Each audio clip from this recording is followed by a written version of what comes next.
Magandang umaga po sa inyo lahat mga idol. Nanginginig po ako sa hula ng ating kaibigan. Mayroon po siyang nakita aksidente tungkol sa himpapawid po ito mga idol. Kaya mag-ingat po tayo. Laging manalangin na lamang. Si kaibigan ay magbibigay lang po ng babala sa lahat po ng sasakay ng eroplano. Kasi may nakita si kaibigan na sign, kaibigan. Ha?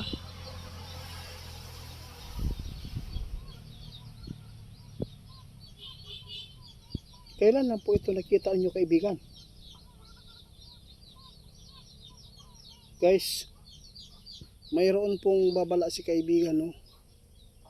May hinuhulaan si kaibigan dahil po sa nakita nilang sign doon sa kanila. Mayroon na naman pong aksidente na mangyayari sa himpapawid. Ngunit hindi pa rin natin alam kung saang bansa ito. Subukan lang po natin itanong, baka po sabihin ng ating kaibigan, kaibigan, saan po ba na bansa?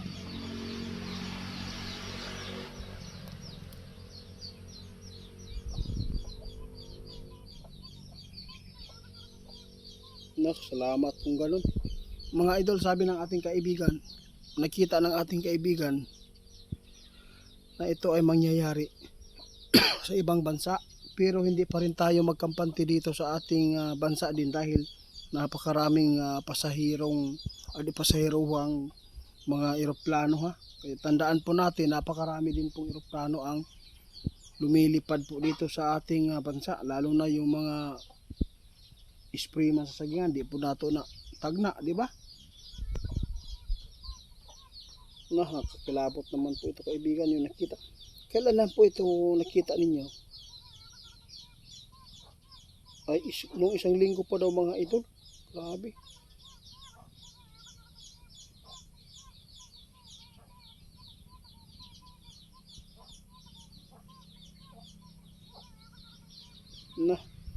Mga idol, ito po ang babala ni kaibigan. May hula, may nakita si kaibigan na may aksidenteng mangyayari sa himpapawid. Kaya sa lahat ng makapanood, paki-share po ito mga idol. Tingnan na po natin ang mga eroplano na ating sasakyan. Kung medyo may kagulangan na, mga old, wag na lang muna. Dahil nakakatakot po itong sinabi ng ating kaibigan. Pero hindi naman po ito nakita ng ating kaibigan na dito. Pero nagbigay pa rin ng babala si kaibigan dito sa atin. Na kahit man ay hindi ito nakita nila dito, yung sign na to, kahit nasa ibang bansa, pero mag-ingat pa rin daw ang mga Pilipino nating kababayan dito sa Pilipinas dahil napakarami daw mga eroplano din po ang nasa himpapawid natin, lalo na sa mga pasahero, no? Walang problema yan kaibigan. Guys, nanghingi si kaibigan ng tawad, ha. Hindi po niya gusto ito na ito ang mapaabot, pero kailangan po natin na masupla dahil si kaibigan mismo ang nagpaabot. Iba ang ating kaibigan mga idol, ha. Ilang araw lang, ilang week, ilang buwan, hindi po aabot ng taon-taon. Hindi tayo tulad sa mga tao na nagpaabot na umabot pa ng ilang buwan, no? Ilang taon. Kaya sa lahat ng makapanood sa amin, babala po ng ating kaibigan po ngayon na mayroon pong aksidente na mangyayari daw sa himpapawid, oh.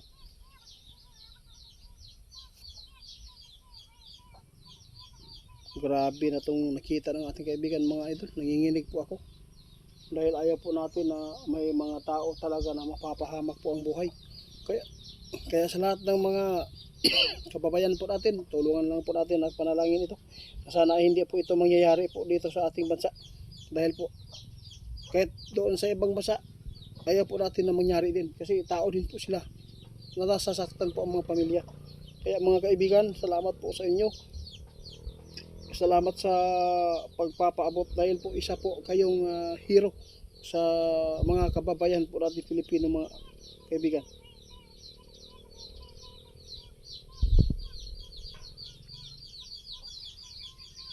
Tingnan nyo mga idol, hindi lang po dapat ang ipinapaabot ng ating kaibigan, natutukan po natin. Marami pa mga aksidente po talaga ang nangyayari dito sa mundo natin. Tulad po ng magdadala ng sasakyan. Dahan-dahan lang tayo mga idol. Huwag tayo magpadalos-dalos, magpatakbo. Tingnan po natin, hindi lang po kayo ang may iniisip na mga problema. Marami. No? Kaya kailangan po natin ngayon mag-ingat. Lalo na condolence pala sa mga nalaslayiran mga idol, no?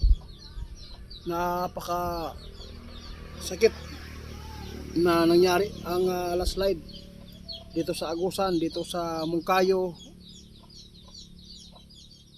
kahit saan po ang mga lugar po dito sa aming lugar sa Mindanao, no? Grabe po ang mga nangyayari na mga trahedya, lalo po sa mga kalsada. Salamat sa mga nagpaabot din sa amin. Matutugunan po natin ang mga request nyo. Guys, tandaan po ninyo ang sinabi ng ating kaibigan. Hindi po intention daw niya na manakot. Hindi po ni intention na takutin kayo para hindi na sumakay ng aeroplano. Hindi. Babala. Dahil po ito po ang nakita nilang sign na mayroon pong mga aksidente sa himpapawid. Kaya salamat po sa mga tao na sumusuporta sa amin. Babala po ito mga idol, wala pong masama ito. No, manalangin lang po tayo. Paki-report po kay Ghost Hunter 88 Fans, scammer po yan mga idol. Magnanakaw po talaga yan ng mga video ko. At saka yung mga pinopost natin ng mga herbal, pinopost din po niya. Lalo na sa TikTok, paki-report.